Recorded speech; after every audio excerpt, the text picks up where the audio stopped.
Сайн байцгаана үзэгчдээ. Загтлын нэвтрүүлгийн ээлжид дугаар эхлэж байна. Үзэгч таны бидэнд илгээсэн загталд хариу өргөхөөр бид мэргэжлийн сэтгэл зүйч зөвлөгч нараа студидд урин ирүүлсэн байна. Ингээд нэвтрүүлгийнхаа энэ удаагийн дугаарыг хүлээн авч үзнэ.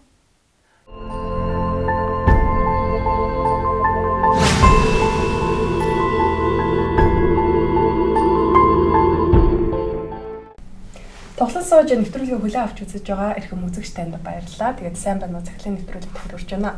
Бид нэвтрүүлгээ үзэгчдийнхаа илгээсэн цагталтаар тулгуурлан бэлтгэн хүргэдэг байгаа. За өнөөдөр бас бидэнд хандан Нямсран гэх эмэгтэй бас цагтл илгээсэн байна. Тэгээд хамтдаа Нямсрангийнхаа цагтлыг хүлээн авч үзцгээе. Сайн байцгаана уу үзэгчдээ. Мөн нэвтрүүлгийн хамт олонд мэдчихлээ. Би танаа нэвтрүүлгийн байнгын үзэгч. Олон хүний амьдралын асуудлыг сонсдог. Та бүгдийн хэрхэн зөвлөгөө өгч байхыг олж үзсэн. Тэгээд өөрийн асуудлаа хуваалцъя гэж шийдээд анх удаа захиа бичиж байна.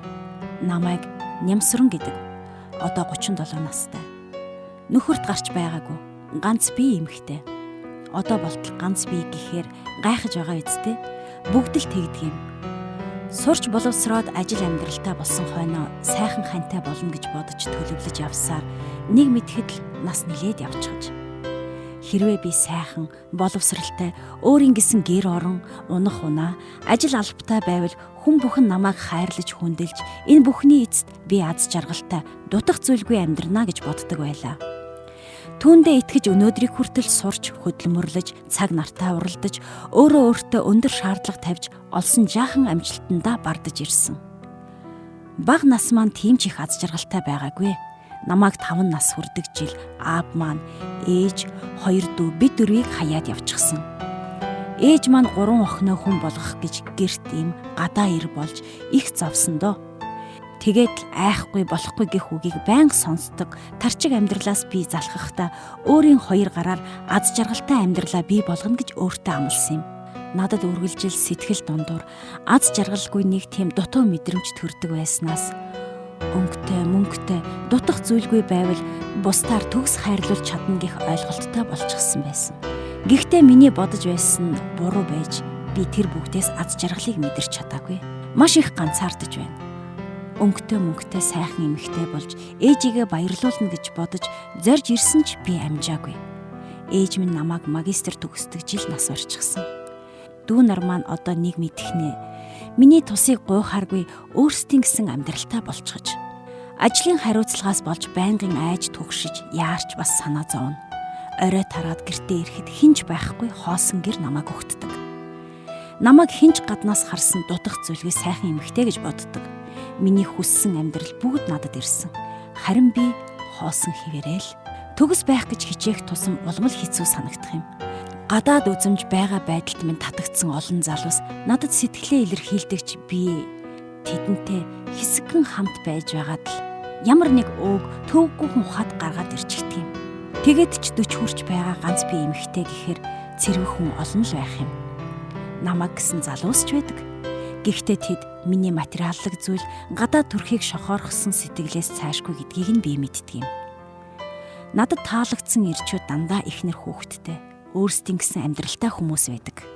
Хамаатны хүмүүс таарлдах бүрдэл хүнтэй суу, хүүхэд оройтлоо яандаа гэж хэлэх юм. Тэрнийг нь сонсоод уур үнэхээр хүрдэг.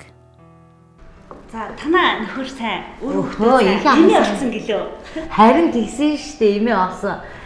Саянаас манай зээ чинь бүр цэцэрлэгт орсон гэж бодлоо. Үгүй тийм том болсон юм уу? Тэглгүй яа тийм 2 өнгөрч байгаа юм чинь. Ямар хөөрхөн гэж бодож байна.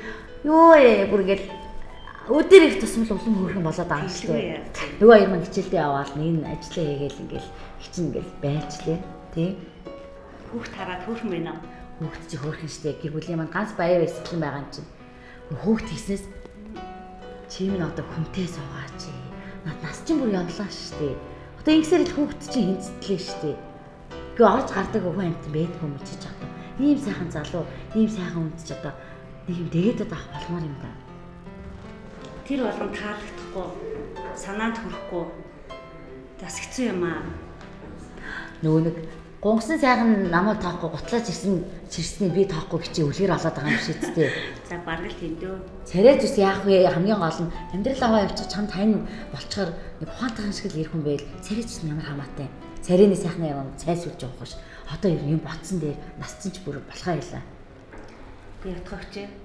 Тэгэл танилцъя гэл таалагдсан нэгэнтэй танилцахаар нөхөртэй, их нэртэй, хүүхдүүдтэй. Тэгээд бас зарим нь аригтаар суудаг, амьдрал аваад явчихаар тийм хүн таалагдахгүй юм биш үү?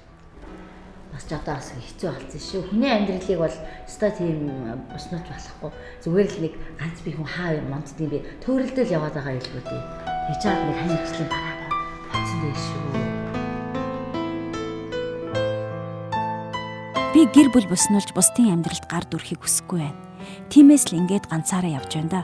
Би маш их ганцаардж байна.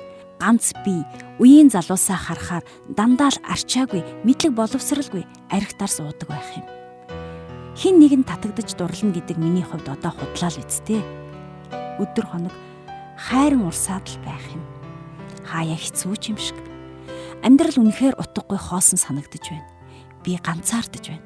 Би яаж энэ утгагүй амьдралаас гарах вэ? Намайг ойлгож зөвлөөч. Бидэнд итгэж найдаж чин сэтгэлийн загтал илгээс нэм сүрэндээ бас талархлаа илэрхийлэх зүйтэй хаа. Тэг өнөөдөр бас бид чамд зориулсан маш олон мэдээлэл зөвлөгөө хүргэх болно. Нэвтрүүлгээ тоглон сууж үзээрэй гэж хэлье. Тэгээ өнөөдөр бас чамд зөвлөгөө өгөхөөр студид маань бас олон зочид өргөдөн ирсэн байна. За баруун гар талаас хайрын хил сэтгэл зүйн төвийн сэтгэл зүйч Соёлмаа хүрэлцэн ирсэн байна. Монгол Хүнд төрийн бус байгууллагын зөвлөгч Ариун Болд. За мөн Монгол Хүнд төрийн бус байгууллагын зөвлөгч Алтан цэцэг нар хүрэлцэн ирсэн багмаа. За ингээд зөвлөгөө мэдээлэлээ хүлээн авч үзсэн.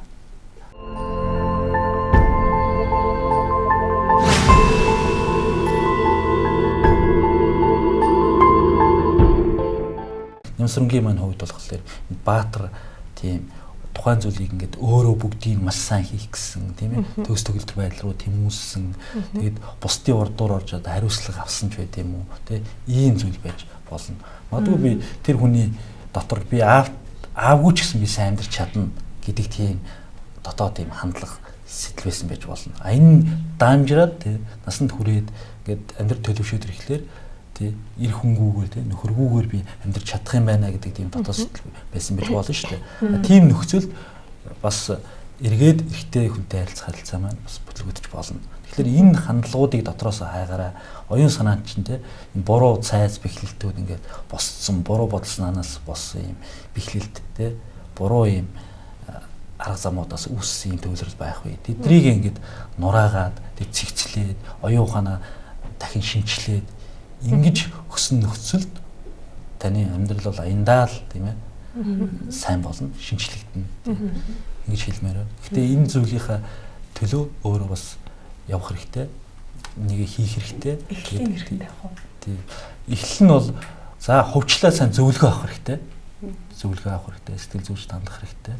Тэгээд илүү өөрийнхөө талаар илүү олон зүйлийг ойлгох хэрэгтэй. Тэгээд сэтгэл зүйч очоод тийм өөрийнхөө тэр сэтгэл санаанд байгаа шарах, юу үзэж туулсан бүх зүйлээ ингээд ярьж явах үед хүн бас өөрийгөө ингээд ойлгодог байх. Тий. Харин тихгүйгээр ингээд зөвхөн тухайн зүйлийг яаж шийдэх вэ гэд бодоо яваад байвал тэр шийдэл нь бас гарч ирэхгүй байх тохиолдол байдаг.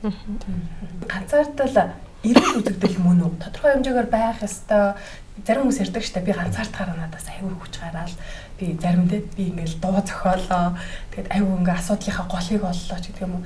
Байх ёстой юу? Эрүүл үзэгдэл мөн үү? Тий, энэ тухайн хүний одоо зан чанарын байдал байна шүү дээ. Тэндээс бас шалтгаална. Жишээлбэл зарим хүмүүс гадагшаа зан чанартай байдаг, зарим хүмүүс дотгошоо зан чанартай байдаг, тийм үү? Зарим хүмүүс энэ хоёрын нэлээд дунд тал руу те жоохон аль альнаас нь авсан. Гэхдээ заавал аль нэг нь байдаг л да. Тийм байж болно. Тэгэх юм бол юу гэж хэлмээр байна гэхээр дотгошоо зан чанартай хүмүүс маань ганцаараа байж байхдаа ингээд бас альва зүйлд ингээд сайн хандж чаддаг, үр бүтээл сайтай тийм байж чаддаг. Харин гадагшаа зантай хүмүүс маань бас төдийлөн тийм байж чаддаг байгаа. Тэгээд зан чанарын энэ онцлог үүсчихсэн хүнд одоо нөлөө үзүүлж яадаг. Тухайн хүний өөрийнх нь хувь чанар нөлөө үзүүлнэ гэсэн үг байна. Гэхдээ бас нэг хүн хэлсэн байдаг шүү дээ. Ганцаардаж чаддаггүй хүн бас хамт байж чаддагмаа гэж хэлсэн байдаг. Ганцаардаж чаддаг хүн. Өөрөөр хэлбэл ганцаардаж байх үедээ өөрийнхөө одоо тэр оюун санаа тийм ээ дотоод ертөнц рүүгээ хандаж миний дотор юу болж байна гэдгээ гэж харж чаддаг хүн бол үр дүнтэй ганцаардаж байгаа хэлбэр гэж би ойлгодог. Тэгж чадахгүйгээр дотоод ертөнц рүүгээ хандаж өнгөж юм дотоод зүйлийг цэгцэлж чадахгүйгээр гадна тал руу харна гэх юм бол үнэнхээр замбраагүй учир нь олдохгүй тий. Тэр байдал донд ингээд зов шаналх илүү тийм ганцаардах байж болно. Тэгэхээр үр дүнтэй ганцаардал гэж байна л гэж хэлмээр байна л да. Альва юм ер нь нөгөө хэрээс хитрхээр л гажуудлуулна гэдэг байгаа шүү дээ тийм ээ. Тийм болохоор ганцаардал бол мэдээж тодорхой хэмжээр бас байх л та. Гэхдээ тэр зүйл хитрхий одоо газар аваад эхлэх юм бол тэр хүний амьдралд ямар нэгэн гажиг согоо үсээд эхэлж байна л гэсэн үг. Тэгээ түрүүн бас хэлсэн шүү дээ нөхөн дотгошоо бүгд гадагшаа чиглэсэн байдаг гэд тийм ээ. Тэгвэл бас нэг ангилал болохоор хүн рүү чиглэсэн эсвэл ажил руу чиглэсэн гэж ангилал байдаг байхгүй. Тэгээд яг хүн одоо дотгошоогоо чиглэсэн хэрнээ ажил руу чиглэсэн тийм хүн байх юм бол илүү ганцаардмах. Тэг ганцаардах гэхээс илүү ганцаараа байх тийм одоо дуртай ч юм уу тэр хүнд хэвийн тийм ээ байдал байх магадлалтай. Гэвч ингээд дотгошоо чиглэсэн ч гэсэн гэхдээ бас хүн рүү чиглэсэн тийм хүмүүс байдаг. Тийм бол тэдгээр хүмүүс маань айгүй бас түрүүний хэлсэнчлэн үр бүтээлтэй ганцаардах чадвартай хүмүүс байдаг. Надад нэг талаасаа хүмүүстэй харилцах чадвартай, хүссэн үедээ хүнтэй харьцаа тогтоож чадна, ганцаардахгүй. Гэхдээ бас хүссэн үедээ ганцаараа байх тийм ээ дотгошоогоо чиглэж өөрийгөө судлах, өөрийгөө таньж мэдэх ч гэдэм үү тийм талтай байж болдог. Тэгэхээр яг хүний тийм ээ одоо гадагшаа дотгошоо чиглэсэн эсвэл ажил руу хүн рүү чиглэсэн гэдгээс шалтгаалаад хүний нөгөө темперамент буюу зан аран шин гэдэг зүйлийг сэтгэл судлаачид аль эрт дээр үеэс тодорхойлох гэж ирсэн байгаа юм л да. Тэгэхээр яг үүнээсээ шалтгаалаад тийм ээ жишээлбэл одоо меланхолик одоо зан темпераменттай хүн байх юм бол илүү жоохон ганцаардмал сангвиник хүн байх юм бол айгүй тийм ганцаардах тийм шанс тэр нь бараг байхгүй ч гэх юм уу тийм ээ тэгэж ойлгож болохоор тэгэхээр мэдээж тийм ээ энэ бүх зүйлүүд хамтдаа тухайн хүний зан чанар амьдралын хэв маягийг бүрдүүлж өгч байгаа л да. Тэгэхээр энэ дээр болохоор нэг талаасаа юуны төрөнд яг өөрийнхөө дотоод төр сэтгэлийн учрыг олох хэрэгтэй. Сая бид нар тэрэнд нь туслахын тулд их олон өнцгөөс нь нэлээд гүнзгий ухаж ярьлаа шүү дээ. Тэгэхээр эдгээрээс өөрөө тийм ээ бас ухаад яг учрыг нь олох тийм ээ яг миний юу болохгүй вэ гэдгийнхаа тийм ээ одоо нэг шижмийг олох ч гэдэм үү. Тэгээд мэдээж энд бас мэрэгчлийн зөвлөгч хүн рүү хандвал илүү тустай байж болох юм. Гэхдээ зарим өөрсдөө айгүй тийм альва зүйлд их задлан шинжээч тийм ээ одоо бүтээлч хандах чадвартай хүмүүс маань ухсаар агаад өөрийнхөө учрыг олцсон тохиолдод бас байдаг. Тэгээ би ер нь ийм ном судалсаар агаад ингэж яасаар агаад өөрийгөө ингэж ойлгоод ирлээ гэд нэлээд бас учраа олцсон хүмүүсээ. Тэгэхээр юуны төрөнд тэгэхээр яг өөрхийн учрыг олох. Тэгээд нэг мэрэгэн хүний хэлсэн үг байдаг л та чи юуг харна яг чи өөрөө тийм болно гэж. Тэгэхээр энэ зөвхөн бидний энэ физиологи нүдийг хэлээд байгаа биш. Тэ чи дотоод мэлмэдээ тийм ээ өөрийнхөө зүрх сэтгэлдээ тийм ээ яг юуг төсөөлөн бодож хардаг вэ? Энэ л түрүүний нөгөө ариун болдын маань хэлсэн нөгөө төвлөрөл гэдэг байгаа шүү дээ тийм ээ. Яг тэр юуг хараад байна, юу надад төв байна, тэр зүйлээ олоод тэгээд тэр маань хэр зөв эсвэл буруу эсвэл надад яаж нөлөөд ийн гэдгийг учрыг олох. Тэгээд энэ бүхний үндсэн дээр мэдээж хүн бүхэн эхнэр болоод төрчдөг шүү дээ тийм ээ. Эсвэргээрээ хүн бүхэн нөхөр болоод шууд төлөвшөнгүүтээ бид нар гэр бүл болтгоо. Аль аль нь гэр бүлийн тийм ээ харилцааны өөрхөс тийм ээ сүй тавих тэр явцдаа илүү эхнэр эмэгтэй хань ижил болж нөгөө талаасаа илүү нөхөр болж төлөвшөж яадаг.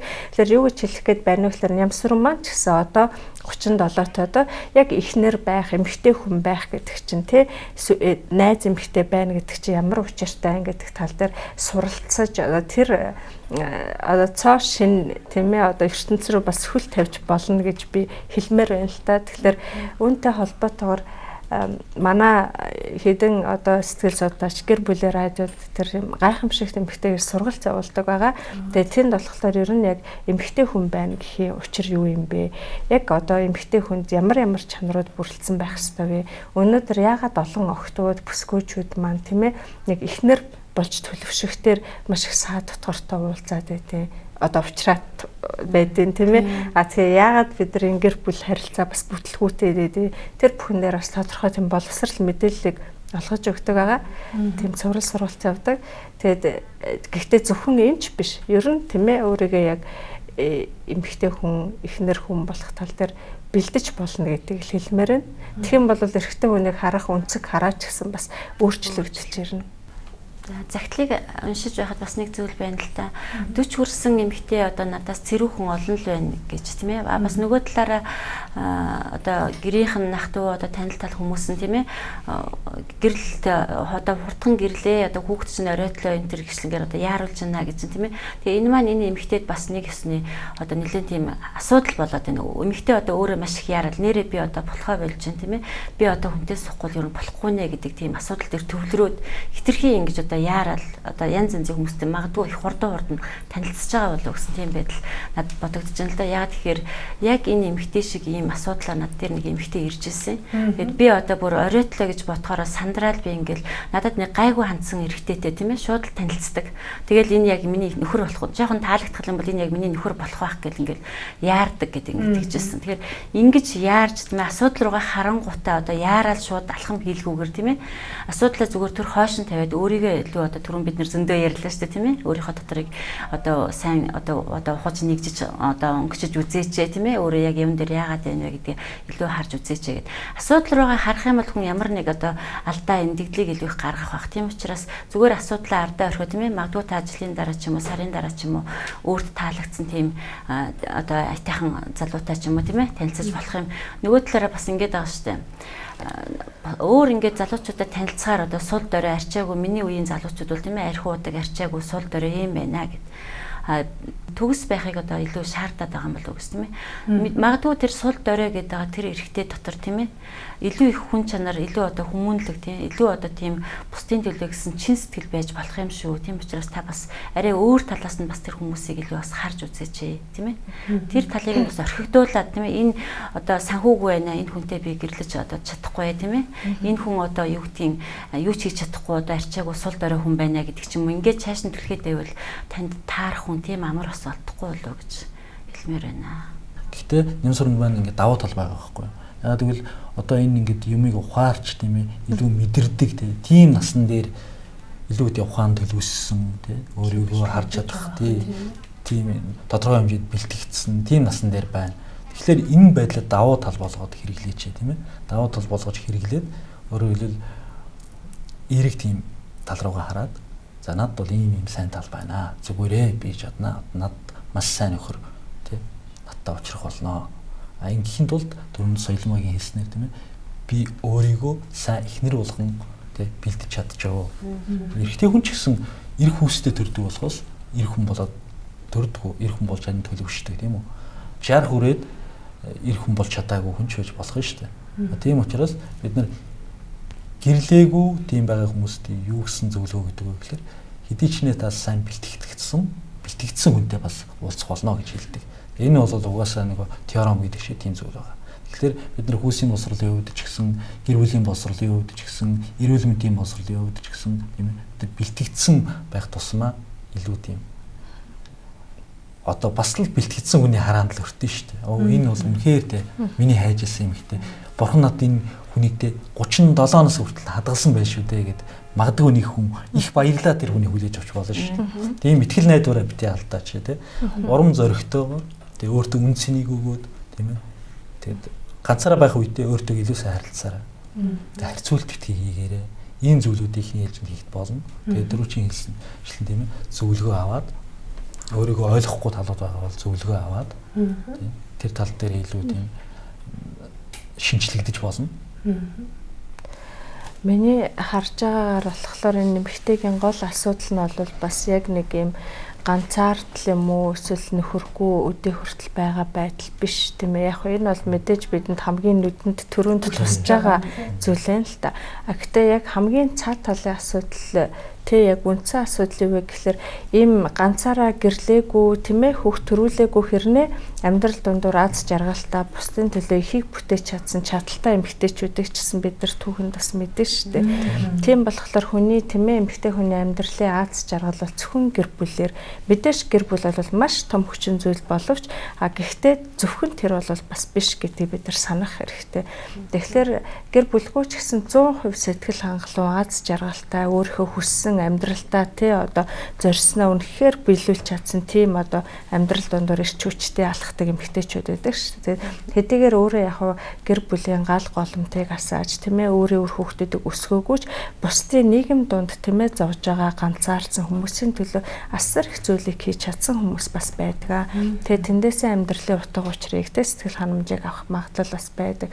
Тэм учраас би Нямсранд тийм ээ ерөнхийдөө яг хүнийхээ хувьд л дотоод зөрчилд ороод байна. Тэгэд энэ нь бол түүний хамгийн анхдагч асуудал байна гэж хэлмээр байна л та. Тэгэхээр Нямсран маань сая бидний хэлсэн тийм ээ туслахыг оролдож олон талаас ярьсан зүйлээс өөртөө туслах санаануудыг авсан байх гэж их найдаж байна. Тэгээд нөгөөтэйгүр болохоор ерөнхийдөө өөрийнхөө дотоод мөн чанарыг нээж өөрөө өөртөөгөө танилцаж Нямсран гэж би хүн тийм ээ өнөө хүртэл ямар хүсэл мөрөөдөлтөө юунд дуртай, ямар хоббитай, юу гэвэл хамгийн сайн хийж чадах уу тий цалин мөнгө авахгүй ч гэсэн тийм ээ өөрийгөө зориулаад хийж чадах уу. Тэгээд би юуг мөрөөдөж байгаа дутуу үлдээсэн байна гэдэг талаас харах хэрэгтэй.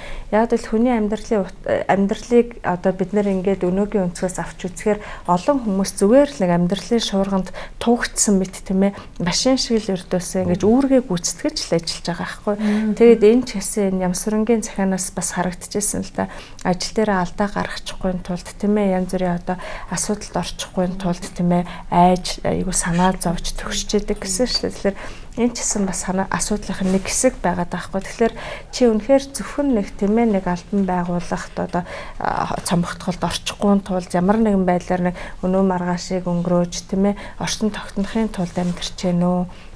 Мэдээж яг хүн хаа нэгэн газар ажиллах нь бол зайлшгүй. Энэ болохоор хүн өөрөө өөрийнхөө санхүүгийн одоо баталгааг тийм ээ хангахын тулд гэхдээ нөгөөтэйгүр хүн байна гэдэг чинь бас өөрийн дотоод байгаа нөөц потенциалуудыг илрүүлж тэдгээрийг хөгжүүлж тийм ээ тэгээд өөртөө амьдрал заяагцсан тэр одоо амьдралын үүрэг рол даалгавар дуудлага юу гэх юм тийм ээ тэрийгэ билүүлэх гэдэг чинь бас амьдралын нэг асар чухал одоо үнцнийг агуулж байдаг. Тэгэхээр яг миний дотор юу нуугдж байна тийм ээ тэрийг одоо нээж өөрийгөө шинээр нэх юм бол илүү аз жаргалтай ганцаараа ч гэсэн ганцаардах байх гэж бодож байна.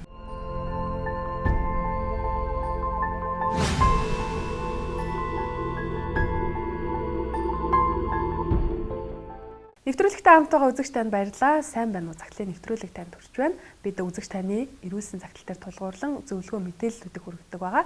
За үүнийхээ дагуу бид нэг мэдээлэл бэлтгэснээр та бүхэнд үзүүлье. Хүний амьдралын тааламжгүй нэгэн мэдрэмж бол яахын аргагүй ганцаардал мөн. Амьдралын бүхэл цаг үеүүдэд ганцаардал байсаар ирсэн. Ганцаардал нь хүнд бусдаас тусгаарлагдсан, орхигдсон, хоосорсон мэт сөрөг мэдрэмжүүдийг төрүүлэхээс гадна уйтгар гуниг зожигрол зэрэг сөрөг илэрлүүд үүсгдэгч зарим үед ганцаардал нь хүнд өөрийгөө таних, өөрийн дотоод биетэйгээ ярилцаж, бусдыг эргцүүлэн бодож дүгнэлт хийх зэрэг эерэг талуудыг олгодог байна. Өөрөөр хэлбэл ганцаардал нь нэг талаар хүнд ухаарлыг өгдөг. Хүн бүрл ганцаардлыг туулж мэдэрдэг ч үүний хор уршиг үр дагаврыг төдийлөн анзаардаггүй. Ганцаардлыг мэдрэх мэдрэмж түүнийг даван туулах нь хувь хүний онцлог, насны онцлог, амьдралын туршлагаас хамааран харилцан адилгүй байдаг байна. Хэдийгээр энэ үзэгдэл нь нийгмийг бүхэлд нь хамрахгүй ч нийгмийг бүрдүүлэгч хувь хүнд нөлөөлснөөр би хэн бэ? Амьдрал надад утгагүй санагдаж байна гэх мэт олон бодлуудыг бий болгож байгаа нь тийм сайн зүйл бас биш юм аа. Тухайлбал ганцаардал нь хувь хүний төвшөнд ярагдах боловч хүний нийгэмших асуудалд саад учруулбал цаашид хөгжиж дэвших, нийгэмд байр суурь олоход бэрхшээл учрна. Тэрчлэн хэтэх ганцаардах нь хүнд эмгэг үүсгэдэг байж болох юм. Амьдралд тохиолдсон таагүй үйл явдлуудаас болж хүн өөрийгөө бусдаас холдуулдаг, хүнд итгэхээ болдог байна. Асуудал бэрхшээлийг хэрхэн давж цаашид амьдралдаа зөв шийдвэрийг гаргаж түүндээ хүрч чадаагүйгээс өөрийн сэтгэл зүрхээ сонсоогүйгээс хүн удаан хугацаагаар ганцаардна. Энэ нь удаан үргэлжилснээр сэтгэл зүйн хувьд тогтворгүй болж улмаар сэтгцийн хямралд орох нөхцлүүд үүснэ. Мэдээж энэ нь даймжирснаар олон сөрөг үр дагаврууд гарна. Хүн амьдралынхаа хугацаанд олон түүх дурсамжуудыг бүтээж тэдгээртээ олон янзын дүрийг бүтээдэг. Зарим дурсамжийг эргэн санахад маш их ганцаардлыг мэдэрч байдаг бол зарим нь эсрэгээрээ амьдрах эрч хүчийг өгдөг. Өөрөөр хэлбэл ганцаардлыг хэрхэн даван туулахаас хамаарч бидний цаашдын амьдрал өсгөө уруутгуу гэдэг нь ихээхэн шалтгаалдаг байна. Судлаачид ганцаардлыг маш олон талаас нь судалж, өөрсдийн үзэл баримтлалыг дэвшүүлсээр байна. Жишээлбэл нийгмийн шинжлэх ухааны онолоор бол ганцаардлын таагүй мэдрэмжийг даван туулахад хөндлөнгийн зөвлөмжүүд ихээхэн нөлөө үзүүлдэг хэдий ч хүмүүс нийгмийн дунд бие авч явахдаа шинжлэх ухааны онолд биш өөрсдийн үзэл бодол тулгуурлан үйлдэл явуулдаг байна. Судалгаанаас харахад жижиг тосгонд амьдардаг хүмүүсээс илүүтэйгээр хүн ам ихтэй том хотод амьдарч буй хүмүүс илүү их ганцаардалд өртдөг гэсэн байдаг. Бас нэгэн судалгаанаас харахад тамхи татдаг эмэгтэйчүүд ихэнх нь амьдралдаа ямар нэг хэмжээгээр ганцаардсанаас үүдэлтэй хор зуршилд ордог бол эрэгтэйчүүд ч мөн ялгаагүй ганцаардлыг мэдэрсэн үедээ архиуж ганцаардлаа тайлах замыг сонгодог байна. Амьдралын ямар нэг шалтгаанаар хүн дотны хүнээсээ хагацах, хайртай зүйлээсээ холдох, нийгэм хамт олон найз нөхдөсөө хөндөрөх үед ганцаардлыг илүү их мэдэрдэг байна. Ганцаардалд олон хүчин зүйлс нөлөөлнө. Үүний нэг нь хувь хүн өөрөө юм. Тиймээс ганцаардлыг өөрөө жолоодох боломжтой гэсэн үг. Ганцаардлаас хэрхэн салахад олон боломжууд бий. Бид өөрийн амьдралын хэв маяг хүсэл сонирхолтой нийцүүлэн ганцаардлаас ангижрах боломжтой. Хүний амьдрал ерөнхийдөө 3 орчинд үргэлжилдэг.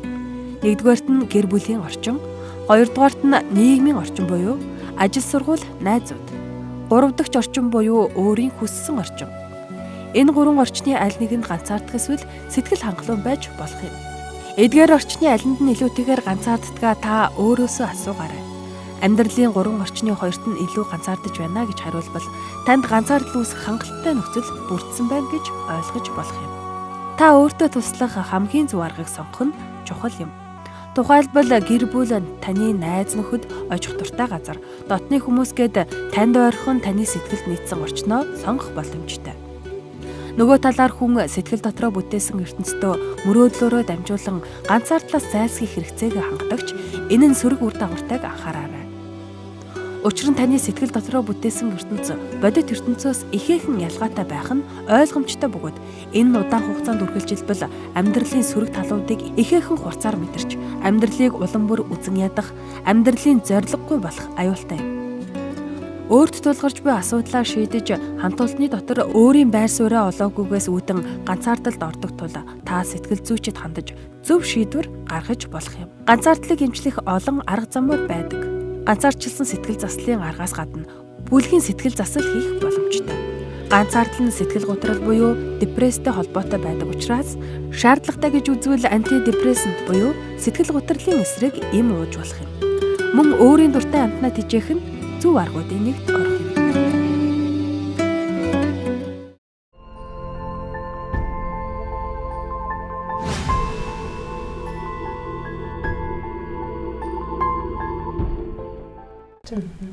Би тэгээд Ямсрангийнхаа цагтлаас харж байхдаа нийгмийн талаасаа ч юм уу хувь хүн талаасаа за одоо нөгөө л ярьдаг эдийн засаг тий карьер ч гэдэг юм энэ талаасаа өөрийгөө бэлтгэгдчихсэн миний бодлоор тэгээд сэтгэл зүй талаасаа бас нэг жоохон бүрэн бэлтгэдэггүй байна уу да гэсэн бодол төрж исэн.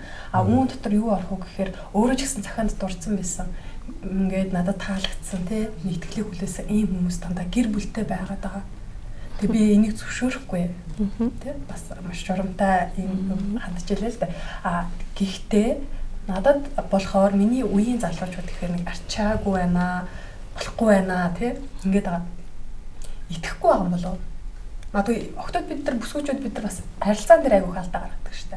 Магадгүй Нямсран маань одоо ингэж байж байгаа сарын дараа ч юм уу 7 хоногийн дараа нэг залуутай уулзаад тий танилцаад ингэж болно. Тэгээд эрэгтэй хүнд итгэж байгаагаа, найдаж байгаагаа, цаашдаа хамтдаа байхыг хүсэж байгаагаа эмэгтэйчүүд ер нь хандлагаараа хэрхэн илэрхийлж явах хэрэгтэй юм бэ? За Нямсрангийн манай хувьд болохоор юу байгаа? За энэ ирчүүд рүү хандсан хандлага нь тийм ээ бас сөрөг тийм хандлагууд мэдээж байна. Тийм байна. Тэгээ үеийнхэн бол ийм байна гэж байна. Тэгээд надад таалагдсан хүмүүс нь бол тэр гэр бүлтэй байдгаа гэж байна. Гэхдээ итгэл найдвартай байгаа ч тийм. Миний за Нямсран олж харахгүй гэж болно тийм ээ. За миний хувьд бол ингэж харахад одоо бидний үеийн тэгээд бас аятайхан залуучууд бол зөндөө харагдж байдаг шүү дээ. Зөндөө харагдж байдаг. Тэрнийг харж чадахгүй юм уу эсвэл сөрөг хандлагаас болоод тийм ээ харж чадахгүй гэж болох юм. Тийм учраас итгээрээ тийм итгэл гэдэг бол угаасаа таны яг тэр итгэж байгаа зүйлд чинь хүргэж өгч чаддаг тийм гайхалтай зүйл. Энэ дээр нэг зүйлийг нэмж хэлмээр байна л да. Яагаад тэр тийм ээ гэрэлцсэн хүмүүс таалагдаад байгаа юм бэ те? Яагаад тэр хүмүүс л илүү яг одоо Нямсрынгийн тэр нөгөө шаардлагуудыг хангаад байгаа вэ гэхэлэр тэр хүмүүс бол анханасаа тийм байгаагүй гэдгийг санах хэрэгтэй. Харин гэр бүлийн амьдрал тийм ээ харилцааны явцад тэр хүмүүс чинь хөгжиж тийм ээ одоо тодорхой маш урт удаан хугацааны яривхтай тийм үйл явц процессыг туулсны үр дүнд тийм хэн нэгэн болж төлөвшөж байгаа аахгүй. Тэгэхээр энэ болохоор мэдээж тухайн хүний туулсан амьдралын туршлага нөгөөтэйгөр тэр хүний ард байгаа эхнэр гэр бүл бол асар их одоо том хөрөнгө оруулагч, үүрэг гүйцэтгэгч гэдгийг олж харах хэрэгтэй. Тэр бид нар ингээл ангуун дээрээс яг бэлэн болчихсон тийм нөхрийг олж чадахгүй л те. А гэхдээ илүү сайн нөхөр бий болохын тулд тийм ээ одоо сайн нөхөр болохын тулд тийм эхнэр хүний туслалцаа маш их чухал байдаг. Нөгөөтэйгөр эхнэр хүн ч гэсэн байр сууриа олж хөгжиж төлөвшөд нөхрийн одоо дэмждэг туслалцаа маш чухал байдаг гэсэн амьдралын бичгтэйгөө хууль байгаад байгаа шүү дээ.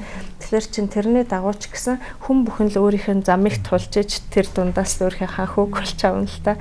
Тэрнээс шиг 100% бид нарт ингээд таарах хүнээ бид нар анханасаа олно гэж байхгүй. Яг л угаасаа харилцаан донд хүн чинь болдог, чанагддаг байхгүй. Буцалж иж тэр харилцаа гэдэг шүлэн дотор буцалж иж тэр хоёр юм чи яг болж боловсрдог. Тэг хэлмээр юм. Тэг над заримдаа нэг тэгж бодогдож байдаг. Зарим нөхцөлд ингээд зарим асуудлын араас ингээд барьж авахгүй төөгдсөн тэр асуудал ингээд зугтаж байдаг тийм. А зарим үед зугтах үед тэр асуудлаас хөөж байдаг. Энэ нэг тийм бас нэг бичгтэйг сонин зарчим ингээд харагдаад байдаг. Тэгээ энэ тохиолдол ч гэсэн магадгүй бас тийм байж болох юм.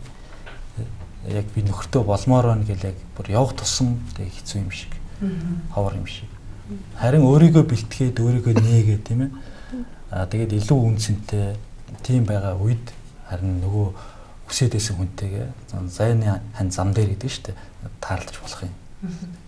Манай Нямсрынг бас яаруулаад байгаа бас нэг хүчин зүйлүүд байгаа даа шүү дээ. Хамаатнууд нь таарлажаал, найз нөхдөд таарлажаал хүүшээ юу болж ийн хүүхэд шухад бид нар ч гэсэн заримдаа тийм тохиолддог. Тэгээ энд бас нөгөө хожуу гэрэлт гэдэг зүйлийг бас ярихгүй өнгөрч болохгүй байх л та.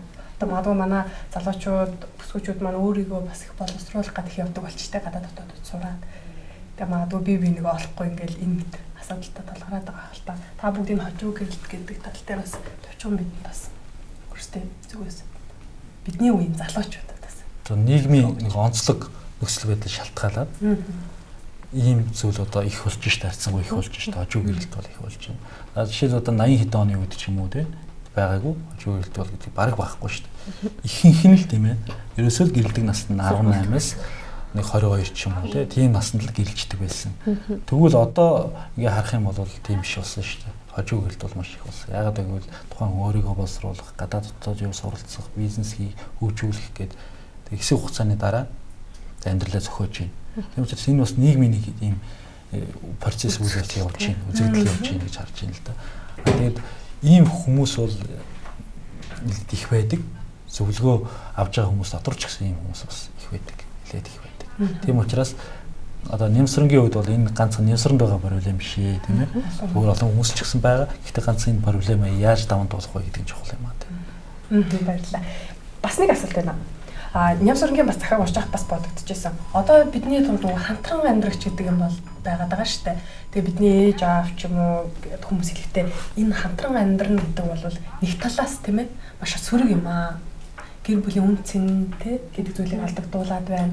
Одоо бидний яриад байгаа энэ хожуу гэрлэлт гэдэг зүйлийг бий болгоод байна. Нямсрын бас хэлжсэн шүү дээ. Олон залуучууд ингээд миний одоо гадаад үзмж нэр төр байгаа бүхэнд ингээд сонирхолтой татагтаад ирдэг, хамтдаа амьдардаг, би ямар нэгэн байдлаар одоо алтаагийн болоод харчдаг. Тэгээ өөрөөсөө хурдан хүлэгчдэг гэдэг. Энийг уушгатаа магадгүй олон тийм хамтран амьдрагч ч юм уу ийм харилцаа байсан байх гэж боддог байхгүй.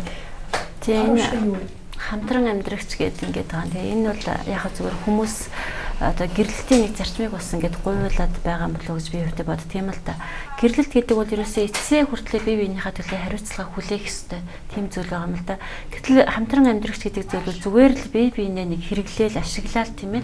Магадгүй одоо бие физиологийн хувьд ч тэр тийм ээ. Эд одоо хөрөнгөний хувьд ч тэр мөнгө санхүүгийн тал дээр бие биенээ тест санааны хувьд тэр зүгээр хэрэглээл, ашиглаад тэгэл жоохон тааламжгүй зүйл гарах юм бол одоо болио гэж болчихж байгаа юм зүйлүүд байгаа юм л да. Тэгээ миний хувьд бол ертөнцийн ертөнцийн эзэнд итгэдэг хүний хувьд бол би бол энэ хамтран амьдрахч гэдэг зүйлийг бол би нэг тийм бүхэн зөвшөөрч үздэг тийм зүйл бол биш байгаа. Гэр бүл гэрлэлт гэдэг бол ерөөсөө л яг эхнэр нөхөр хоёрын хооронд явагдах хэвээр зүйл тийм ээ. Энэ хоёр гэрэлжээж хурим хийжээж яг эхнэр нөхөр гэдэг тэр одоо зүйлийг бий болгох хэвээр. Тэгээ энэ дотор бас нөгөө сексийн харилцаа гэдэг зүйл явж байгаа тийм ээ. Нэгэн бий болно гэд хэлсэн байна. Тэгэхээр эхнэр нөхөр хоёр байж ижил энэ хоёр нэгэн бий болно гэсэн. Хамтран амьдрахчээр хин дуртайтайгаа ингээл нэг бий болоод яваад байна гэсэн тийм санаа яваад байгаа байхгүй юу. Энэ зүгээр орчин үеийн нийгмийн талаас төржинэл ухааны талаас тэр аваад үтсэн хамтран амьдрахч гэдэг бол ерөөсөө маш их тийм хор хохиролтой зүйл гэж би хувьдаа боддгийн тийм ээ. Эрүүл мэндийн хувьд тийм ээ. Магадгүй хинтээж хамаагүй хамтарч амьдраад явж байгаа хүн эргээд надтай цаг хамтран амьдрыг бол би хувьдаа хүлэн зөвшөөрөхгүй. Тэр хүн ямар ч өвчин эмгийг ямар ч одоо зүйлийг биедээ агуулад явж байгааг мэдэхгүй нэгдүгээр тийм ээ. Хоёрдугаар сэтгэл зүйн хувьд тэр хүнийг хүлээж авах бас хэцүү. За тэгээд яг одоо бидний одоо үзэж байгаагаар бол ерөөсөө яг Библийн давуудаа гэх юм бол энэ цаанаас сүнсний одоо завхаарл тийм ээ. Бие махбодын завхаарл олон зүйлийг агуулад явж байгаа юм зүйл байгаа. Тэгэхээр хамтран амьдрахч гэдэг зүйл бол тийм одоо чухал зүйл бол биш ээ. Тэгэхээр бас яг сүүлийн үед нөгөө залуучууд те бидний үеийнхэн гэх юм уу ер нь нөгөө барууны юм аяг их дагнараад болсон ба штэ. Энийгээ дагаад бас нэг барууны юм маягаар амьдраад байна, хамтарч амьдраад байна гэдээ бас нэг яриад байна л да бидний яг үеийнхийнхэн. Тэгээд сэтгэл зүйчээс асууя те. Бид үнэхээр тухайн үедээ ингээд болоод биеиндээ нөгөө дэмэндээ болоод байдаг. Боловч энэ олон удаагийн ч юм уу энэ хамтран амьдрах тэгээд тэр нь бүтлгүүцэн тохиолдолд хувь хүний сэтгэл зүйд бас сөрөг одоо ямар нэгэн зүйл хүчин зүйл үлддэг, нөлөөлдөг гэдгээс. Тэгэхээр ерөнхийдөө хүн амьдралд мэдээж хариуцлагатай байж ижил бие хүн болж хөгжин төлөвшдөг шүү дээ. Гэтэл энэ хамтран амьдрах гэдэг зүйлээр дамжаад хүний тэр нөгөө хүний төлөө тийм ээ. Одоо түрүүний Алтайг хэлснээр гэр бүлийн амьдралын одоо хүрээнд тийм ээ хүлээдэг тэр хариуцлагын хэмжээ буураад явцдаг. Тэгэхээр хүн одоо болохгүй бол болчин бид нар буруу үтсэн юм балруултчдаг шиг тийм ээ болохгүй бол энийг болоо дараагийн хүнтэй эхэлчин ч гэдэг юм уу тийм ээ. Тэгэл дараагийн хүнтэй үзэхээр бас л асуудал байдаг. Яг л асуудалгүй алдаа сул талгүй хүн гэж байдгүй. Тэгэхээр бид нар хүний сул талаас зүгтэж явах биш харин тэрийг одоо яаж зохицож амьдрах уу эсвэл ихэвчлэн нөгөө хүний сул талаар дамжиж би өөрөө засан залруулагдчих байдаг. Тэгэхээр бид нар ингэж хамтран амьдрна гэдгээр нөгөө өөрөө өөртөө ажиллах тэр процессээс аяг зогтож явж байдаг л да. Нэг усны амьдралыг өөртөө илүү хялбар амар болгох гэсэн тийм ээ. Гэтэл аливаа амьдралд бол хүн заавал тийм ээ эцэг хүртэл тулж тийм ээ өөрөө чин сэтгэлээсээ эслэн болохоос болохгүй хүртэл үзчихэж л бид нар аливаа зүйлийг босгодог шүү дээ. Тэгэл гэр бүлийн амьдрал гэдэг чинь тийм нэг туршилтын тоглоом шиг зүйл бол биш л дээ. Тэгэхээр ер нь бол энэ хамтран амьдрах гэдэг бол хүний тэр нөгөө чин сэтгэлээрээ аливаа зүйлд хандах тийм ээ хариуцлага хүлээх гэсэн тэр чадварыг айгу тийм зогсонг байдалд оруулдаг. Нөгөөтэйгүр мэдээч хүн ингээл олон янзын хүнтэй ингээм хамт амьдраад тэрнээс урам хугараа тэгээд ахлаар чи хүн өөрөө урам хугарах тийм ээ тэгээд амьдралд одоо айгу тийм цөхрөнгөө болох ч гэдэг юм хүний сэтгэл мохох тийм одоо сөрөг үзэгдлүүд байдаг. Тэгээ барууны орнуудад болохоор энэ хамтран амьдрах зүйл маш их хэлбэг байдаг гэж яриад байгаа нь ер нь бол барууны нийгэм манай нийгэм хоёр ч хоорондоо огт тийм өөр хоёр одоо соёл иргэн шил шүү дээ тийм ээ. Тэгээд барууныхан болохоор илүү нөгөө индивидуалист гэж үздэг штэ. Хувь хүн бол чухал гэж үздэг. Манайд болохоор энэ коммунизм, социализм үед л одоо коллектив буюу хамт олонч сэтгэлгээ байж ирсэн штэ. Тэгээд тэр сэтгэлгээний үр дүнд болохоор хүн чинь яг хамтаараа байх гэсэн тэр одоо хандлага маш хүчтэй төлөвшсөн байдаг. Баруунд болохоор бий л болж ивэл болоо би өөрөө өөрийгөө хангаад өөрийнхөө тийм ээ бүх хэрэгцээг одоо болгочихжээвэл надад тэнч хэрэггүй чиний яах надад хамаагүй миний яах чамд хамаагүй гэсэн нэг тиймэрхүү үзэл бодолтой. Тэгэхээр энэ хоёр одоо нийгмийн аль аль нь мэдээж өөрийн гэсэн сайн талуудтай боловч бас түрүүн бидний ярьсан хит одоо хэмжээнээсээ хэтрээд ирэхлээр бас гажуудах юм ихт орж байгаа л доо. Тэм учраас барууны орнууд ч гэсэн өнөөдөр одоо харилцааны чадваргүй болчихсон маш их ганцаардсан тийм ээ. Тэрнээсээ болоод сэтгцэн юм ихтэй болчихсон. Тэр нь янз бүрийн байдлаар илэрдэг тийм үзэгдлүүд бол жилээс жилд улам илүү газар авч байгаа. Тэгэхээр бид нар баруунаас орж ирж байгаа бүхэн сайн гэж бодох нь бол мэдээж ташаа ойлголт.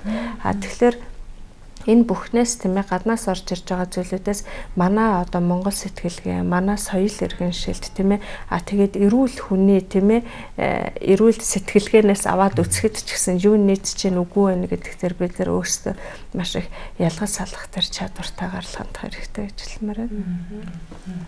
Миний хувьд бол энэ зүйлтэй огтомж юм санал нийлдэггүй тийм зүйл байгаа. Гэхдээ бодит талаас нь аваад үзвэл энэ маань бас одоо үед бол нэлийн байгаа юм зүйл шүү дээ. Тэр хүмүүст хандаад одоо саяын солиогийн хэлсэнчлэн тэр нөгөө тэр сөрөг талын үзэгдлүүдийг хэлж өгдөг байгаа. Эрэг зүйл гэх юм бол энд маш бага байгаа. Тийм. Хэлэхэд ер нь жаахан хэцүү юм уу гэж бодож байна. Энэ зүйлээс болоод тухайн хүний хувь хүний хувьд бол сэтгэл зүрхэн хамтран амьдрсанаас болоод шархалдаг. Тэр эргээд гэр бүл маань бүрдэж бий болоход энэ зүйл их хор нөлөөтэй байдаг юм уу гэж хардсан шүү дээ. Яг гэвэл хамт хэсэг зур хамтарч амьдарч байгаад тэгээ дараа нь гэр бүл ингээд үсгээд явъя гэхлээр тэгээ янз бүрийн тийм одоо санаатай сөрөг хандлагатай болцсон. Тэрнийг нөгөө шин бий болгож байгаа гэр бүлтэй авчирдаг. Тэгээ харьцуулт хийдэг ч юм уу маш олон тийм зүйлүүд байна. Нэрээ тийм баг шүү. Хүн гэдэг чинь сэтгэлийн амт гэж ярьдаг шүү дээ. Гаднаа гэдэг бид салгатаа би өстой мундаг үлдлээ гэж хэлж байгаа боловч ямар нэгэн байдлаар тий зүрх сэтгэл цаашдаа хандлах харилцаанд сөрөг нөлөөлөх байх тий. Та бүхтэй яг асуулт ийм бодол орж ирж байлаа. Тэгэхээр Ямагийн маань бас Нямсүрэнгийн маань гол асуултыг бас та бүгд тавья гэж бодож байна. Хоосоо оргиод байна. Надад би авахыг хүссэн бүгдээ өөрийнхөө хүч чадлаар авч чадсан. Ингээ хоосоо оргиод байна, маш ганцаардаад байна. Надад зөвлөөч гэсэн асуултаар яг энэ бүс хүмүүс захиагаа өндөрлсөн байгаа штэ. Та бүгд Ямад маань юу гэж хэлбэр вэ? Тийм сэтгэлийн юм хоосоо орон зай гэдэг бол тэ тухайн хүн за бага наснаасаа байж болно тэ. Энэ хайрыг ингэж авч өсөөгүй хүний дотор хоосоо орон зай их байдаг гэж ингэж бас хэлдэг байгаа. Тэгээд Нямсүрэнгийн маань хувьд бол ийм байдал байж болох боловч тийм ээ. Одоо ингээд харах юм бол нас бид хүрсэн тийм ээ өөрийгөө эргээд дүн зэгийн чадвартай тийм тодорхой маш олон даваа талтай ийм хүүхэн байна. Тэр зүгээс ингээд харахад энэ хүн өөрийнхөө дотоод сэтгэлийн асуудлыг түрүүн бид маш олон өнцгөөс нь тийм ээ хэлсэн байгаа нэгтлээд ингээд эрэг хандлагатай болох үед тэр хоосоо орж байгаа тэр байдлууд бас тодорхой хэмжээгээр шийдэгдэх болов тийм энэ хүн магадгүй тийм ээ харилцааг илүү их чухалчилдаг ч хүн байж болно шүү дээ. Яг энэ хүний одоо сэтгэл зүйн төв нь одоо хаана байна гэдгийг одоо бид нар яг одоо ярилцчээж одоо ойлгох болов. Түүнээс одоо загтлаас хараад энэ хүн ийм төвлөрөлтэй хүн байна гэдгийг яг таг хэлэх бол боломжгүй. Мэдээж яг төгс төгөлдөр тэр байдлууд юмүүлж ийм хүн хандлууд байгаа боловч тийм ээ яг таг хэлэх боломжгүй байна. Тэгэхээр харилцааг ойр дотны харилцааг тийм ээ эсрэг хүснэнтэйгээ ойр дотн байх харилцааг илүү чухалчлаад байна уу тийм ээ. Эсвэл ямар сэтгэл зүйн төв байна тэр хүнд. Тийм зарим хүмүүс бол 6 синглийг төв болгож байдаг, таашаалыг төв болгож байдаг тийм. Энэ нөгөө сэтгэл санааны үед ерөнхийдөө хүний сэтгэл гэдэг чинь ийм 3 тийм бүтцэл байгаа шүү дээ тийм ээ. Сэтгэл хөдлөл гэж байна, оюун санаа гэж байна, тухайн хүний хүсэл зориг эрмэлзэл гэж байна. Энэ 3 ерөнхий бүтц байгаа. Тэгэхээр зарим хүмүүсийн хувьд нөгөө сэтгэл хөдлөл төвтэй хүмүүс маань эргээд ийм таашаал дуртай дургу, таагүй, хайртай хайргүй гэсэн зүйлийг голчилж амьдэрдэг, төв болгож амьдэрдэг. Харин тэгвэл эргээд нэг оюун санааны төвтэй хүн маань зөв буруу, тийм ээ, зөв буруу гэдэг зүйлийг их голчилж тийм ээ амьдэрдэг. Гэтэл нэг хүсэл зориг эрмэлзэл төвтэй хүмүүс маань тухайн зүйлийг ингээд тууштай хийж чадж гин үү. Шийдвэр гаргасан бол тухайн шийдвэрээс буцахгүй байх нь тийм ээ. Тухайн шийдвэртэй алхмаараа л ингээд явдаг байх нь тэр тухайн хүнд их чухал байдаг ч юм уу. Тэгэд ийм одоо хандлагуудаас шалтгаалаад өөр байдаг. Тийм учраас яг та хэлэхэд бол хэцүү боловч тийм ээ. Дотор талаа ингээд хараад цэцлэх юм бол энэ хүн өөрийгөө ойлгох болно. Тэгэд энэ зүйлийг яаж шийдэх вэ тийм ээ гэдгийг ойлгох болно. Мэдээж эхлээд заавал энэ нөхөртөө болж иж тэр ганцаардыг шийднэ гэдэг чинь нэг талаараас өрөөсгөл тийм ойлголт тийм. Тэрнээс өмнө тэр ганцаардлыг ингээд тийм ээ тодорхой зохистой хэмжээнд мэдээж ганцаардаг хүн гэж байхгүй шүү дээ. Бүгд л ганцаардаг. Бүр нөхөртөө их нэртэй хүмүүс ч ганцаардаг шүү дээ. Тодорхой байдал тийм. Тэгэхээр тэрнийг ойлгоод зөв шийдвэр гаргасан Энд бас тэгээд нас нөлөөлж байгаа байх л да тийм ээ. 37 нас 40 нас гэдэг бол бас хүний дунд нас шүү дээ. Амьдрал нас харьцангуй тогтцсон байх хэрэгтэй үе байгаа тийм ээ. Тэгээ бас тэдний насны хүн гэдэг чинь бас хин нэгнээс хайр халамж анхаарлыг хүртэж байх хэрэгтэй нас учраас тийм ээ. Өөрт нь аргагүй одоо тийм хоосон мэдрэмж төрж байгаа нь бол аргагүй зүйл л дээ. Тийм болохоор бас энэ наснда өөрийгөө бас хүн бас зоригжуулж өгөх хэрэгтэй л дээ тийм ээ. Одоо би ингэж явал хөгшөрөх нь байна. Одоо энэ хүргүү хань ижилгүй хөвгтгүү ингээд хөгшөрөх нь байна гэд бухимдаад сэтгэлснээгээр унаад гутраад байх хэрэггүй тийм ээ. Өөрт чинь бусад бүх зүйл байгаа ч гэсэн энэ зүйл байхгүй байгаа бол тийм ээ. Аль болохоор өөрийгөө бас тайван болгож байлгаж тийм ээ. Өөрийгөө бас илүү олон найз нөхдөдтэй хамт олон дунд амьдрах хэрэгтэй. Тэгээ байгаа амьдралаа бас нэг бодитоор нь харна гэд түрүүн бид нараас зөндөө ярьлаа шүү тийм ээ. Яг бодит амьдрал дундаа амьдраасаа тийм ээ. Сантай муутай хамтдаа надад амьдарч үзээсэй тийм ээ. Тэгжээж та бас илүү олон зүйлийг бас мэдэх байхаа гэж хэлмээр байна л да. Тэгээд ерөнхийдөө бас нэг хүн хоосон байна гэдэг чинь тэр хоосныг ямар нэгэн зүйлээр л дүүргэн мэрлэн гэсэн санаар нь явж байгаа шүү дээ. Дүүргэн гэдэг чинь ямар нэг юм авах хэрэгцээ байна л гэсэн үг шүү дээ, тийм ээ. Тэгэхээр заримдаа бид нар ингээ авах гад ах тусам улам биднээс харамлаад байгаа юм шиг амьдрал тэгж одоо харагддаг л та. Тэгэхээр бид нар тэгвэл эхлээд өөрөө өгөөд өгөх хэрэгтэй гэдэг л та. Тэгэхээр тэглээгээ заавал ямар нэгэн тийм ээ одоо эр хүнд биш ямар нэгэн хэрэгцээтэй байгаа хүнд хүүхдэд хамаатны чинь нэг хүүхэд ч гэдэм үү тий. Магадгүй ээж аав нь гадаад явцсан ганцаараа ээж аавын хайраар өлсөж байгаа цангаж байгаа хайр халамж хэрэгтэй хэн нэгний анхаарал хэрэгтэй байгаа тийм хүүхэд ээж болох юм тийм ээ. Эсвэл өөр одоо ямар нэг өндөр насны ч гэдэм хамаатны нэг эмээ одоо тий одоо тусламж хэрэгтэй ч байгаа юм.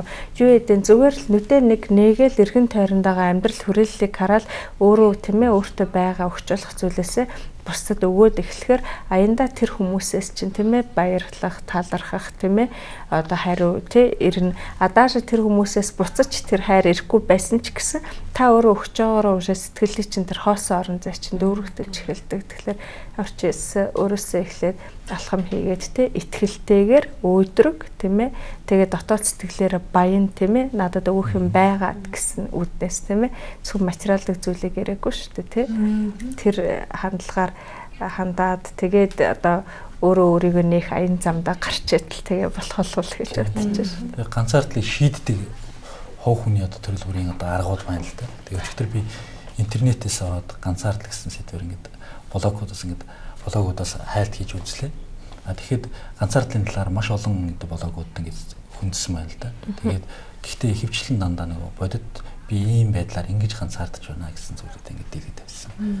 Тийм байдал байна. Тэгээд тэндээс ингээд харахаар ямар үед хүмүүс ингээд ганцаардж байгаагаа ингээд илэрхийлсэн байна вэ тийм. Гэдгийг ингээд харахаар яаж харагдаж байна гэхээр за нөхөр нь ингээд өөрийг нь хуурсан үед эмэгтэйчүүд маш их тийм ганцаардаж сэтгэлснаа гэж илэрхийлсэн байна. За тийм одоо илэрхийллүүд бас их байна. Нөгөө талаас бас ганц бие хүмүүс бас ганцаарж байгаа илэрхийлсэн тийм илэрхийллүүд байна. Нөгөө талаас өвдсөн юм уу тухайн нэг проблемд орсон үед хүн одоо надад яг үнэхээр сэтгэлээ дэлгээд хуваалцчих хүн байхгүй байна гэдэг энэ зүйлээс болоод бас ганцаардсан тийм зүйлүүд ингээд ажиглаж ирсэн. Тэгэхээр ганцаардл бол мэдээж олон юм хийв загвартай байгаа. Гэхдээ энийг болгоныг хүн болгон өөр өөрсдийнхөө рол шийдэх гэж оролддог тийм үү?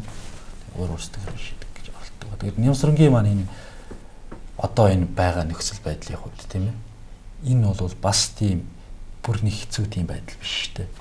Тийм учраас энэ асуудал руугаа харахгүйгээр илүү тийм ээ итгэлээр хараач. Тэгээд сая соёлом оног хэлсэн бас Алтамын хэлсэн олон арга замуудыг хэлж өгсөн байгаа. Тэгэхээр нэлээ бас хангалттай эхний ээлжиндээ хангалттай байж болох тийм зүйлүүдийг хэлсэн болов гэж бас бодож байна.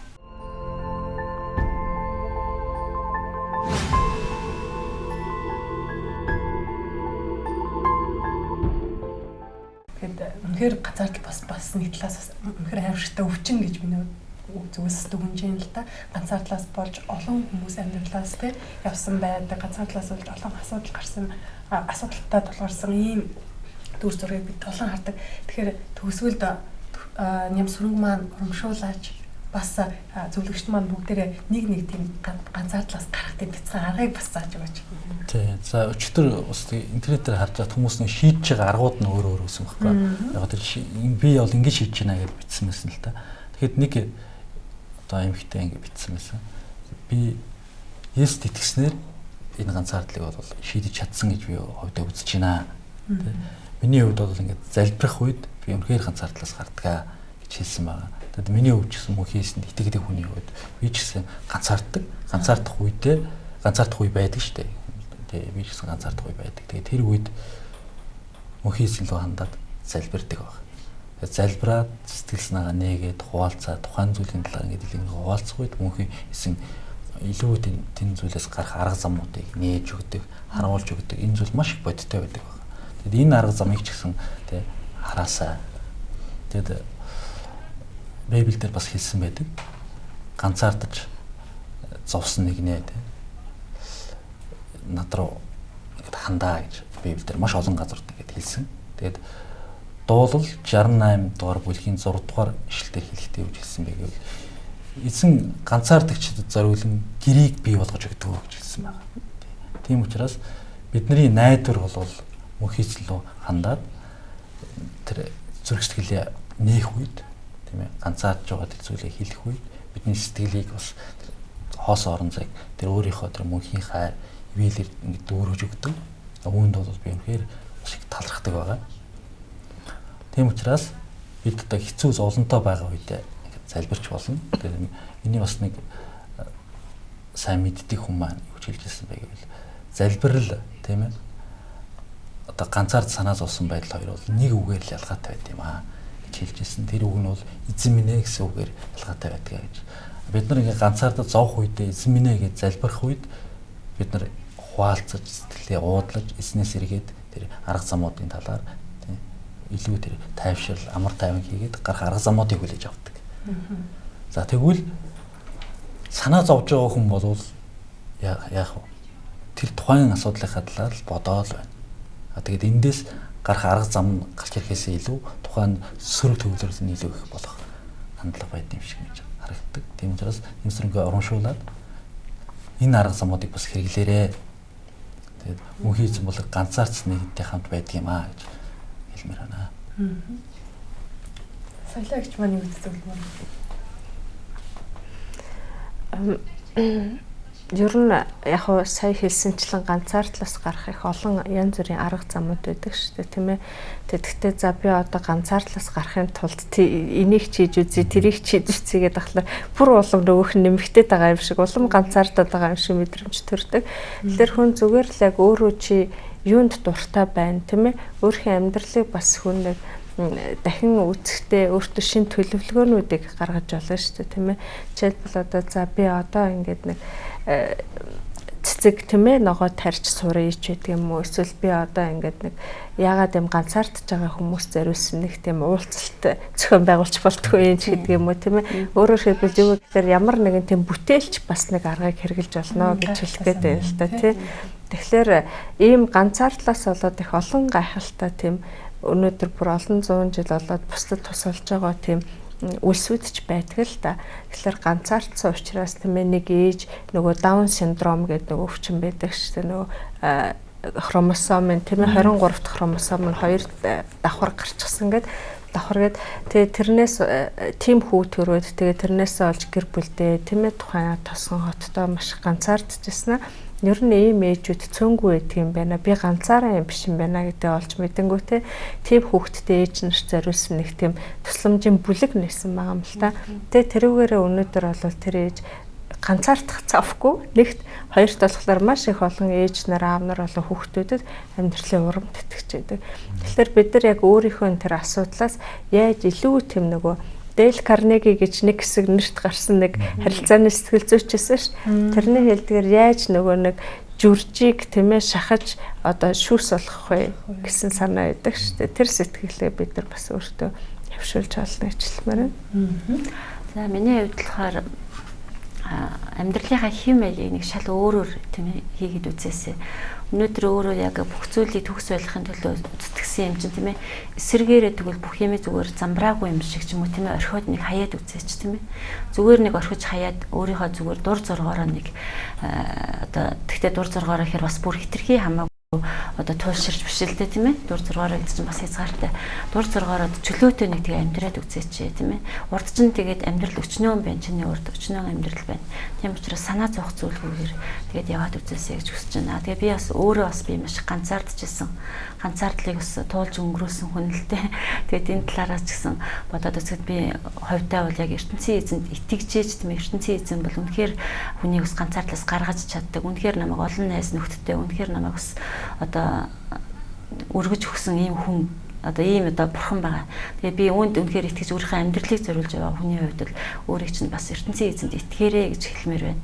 Мэ ертөнцийн эзэн бол чиний ганцаардлаас гарах арга замыг одоо зааж өгөх ийм цорын ганц одоо мөнхийн бурхан байгаамаа гэж хэлмээр байна. Тэгээс эцэгчүүд тандаад бас хэлмээр дээ. Хүүхдүүдтэй илүү их анхаарал тавиараа тий. Тайвшруулж өгч байгаараа. Ганцаарц үед нь хуваалцж байгаараа. Өөрөлд тухайн хүүхдтэй ингээд ховчлаад за мэдээ 4 хүүхдтэй хүн байж болно шүү дээ. Тэгэхэд нэг хүүхдтэй нь ховчлаад бүтэн анхаарал тавиад цаг өнгөрөх үед тухайн хүүхд маш их тэр тайвшруулах тэр анхаарал халамжийг хүлээж авч яадаг. Тэгээд тэр нь тухайн хүний цаашдынх нь амьдралд маш их тийм эерэг нөлөө үзүүлнэ шүү дээ. Бас нэг ийм түүх байдаг тийм ээ. Нэг эцэг их нэг хүүхдтэй байсан. Тэгээд тэр хүүхдтэй хоёулаа маш их завгүй. Тэр аав нь бол маш их завгүй. Тэгээд ерөөсөө анхаарал тавьж чаддаг байсан. Тэгээд хүүхд нэгэд аав руугаа над руу анхаараач гэдэг ингээд хандах үед нь аав нь тэгэхээр маш их ажилтаа байна гэдэг өнгөрөөдөг байсан. Тэгээд 10 нас хүртэл нь төдийл анхаарал тавьж бас чадаагүй. Тэгээд 17 нас хүрснийхэн дараа анхаарал тавих гэсэн үед аль хэдийн ясан найз нөхдөдөө ингээд голчилдаг харилцаанд тэг босцсон. Тийм уучлаарай бид нар найз нартайгаа уулзаад би завгүй байна гэж хэлсэн баг. Тэгээд нөгөө аав нь ингээд бүр ингээд нас хөтлөөд хөшрөөд явсан. Тэгээд нөгөө хүү 30 гарсан үед нь аав нэргээд аавдаа нэг цаг гаргаач аав нэг ганцаардж байна. Тэр үед аав нэг өтөлсөн байгаа. Хандах үед хүү юу чадчихсан бэ гэхээр аава би үнэхээр маш их ажил ихтэй завгүй байна гэж хандж байсан. Тэгэхээр эргээд бидний тийм ээ гаргаж байгаа үр жимс маань эргээд бидэнд ирнэ тий. Юу тарин түүнийг бараж авнаа гэж бас хэлдэг байгаа. Тэгээд бүх талаас нь харахад бид нар бие биендээ бүтэн анхаарал тавьдаг. Тэгээ бие биеийг ховчлаад уулздаг, тийм цаг гаргадаг. Тийм их цагийг илүү байгаасаа гэр бүлийн тийм цагуудыг их гаргаасаа л гэж хүсэж байна л да. За зөвлөгч нартай баярлалаа. Өнөөдрийн манай нэвтрүүлэгт хайрын хэл сэтгэл зүйн төвийн сэтгэл зүйч Соёлмаа за Монгол хүн байгууллагын зөвлөгч Ариун болд Алтан цэцэг нар байлцлаа. Тэгээд нямс өрөндөө бас төгсгөл нь хэлмээр байна. Өнөөдөр бид дөрөв тийм ээ чамд туслахаар бас нэлээд бас бодож лээ олон зүйлийг бас тал талаас нь ярьж үзлээ. Зөвлөгч нар маань өнөөдөр гайхалтай зөвлөгөө бас өгсөн байхаа гэж бодож байна. Бас итгэл найдвартай, урам зоригтой байх тухай, бусдад итгэх, найдах тухай гэл олон зүйл орлоо шүү дээ тийм. Нямсур маань өөрөө бас чадварлаг, тэгээд боловсралтай ийм сайхан бүсгүй учраас бас эндээс бас нэг зүйлийг шүүрч авах байхаа гэж бодож байна. Тэгээд өнөөдрийн дугаартаа хамт байсан үзэгч танд ч гэсэн бас талархснаа илэрхийлье. Сайн байна уу захирлын нэвтрүүлгийн өнөөдрийн дугаар энэ хүрээд өндөрлөж байна. Та бүгд бас бидэнд загт илгээх боломжтой юм шүү. Дараагийн дугаараар уулзлаа. Түр баяртай.